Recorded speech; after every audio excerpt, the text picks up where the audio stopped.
অনলাইনে একটি phone order করেছিলাম ফ্লিপকার্টে, ডেলিভারি রয়েছে, তাই যিনি ডেলিভারি করতে এসেছেন ওনাকে দিয়ে ফোনটি আনবক্সিং করিয়ে নিলাম। তার কারণ যদি ফোনের বক্সের ভিতরে ফোন না থেকে অন্য কিছু থাকে একটা ভয় কাজ করেই যায়, যে পরিমাণ অনলাইনে জালিয়াতি হচ্ছে। চলুন দেরি না করে ফোনটি এবার আপনাদের সামনে খোলা যাক। এই ফোনটি হলো মোটো G45 5G। এবার দেখে নেওয়া যাক এই ফোনটির সাথে কি কি দিয়েছে।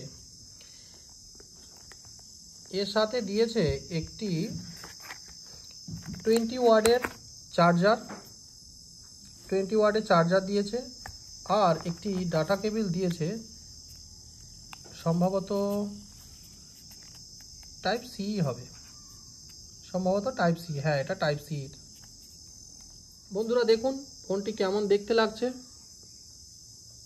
পরবর্তী শর্টে এই ফোনের ফিচার্স নিয়ে আলোচনা করব। এই ফোনটি কত জিবি র্যাম, রম, ব্যাটারি কত জিবি রয়েছে।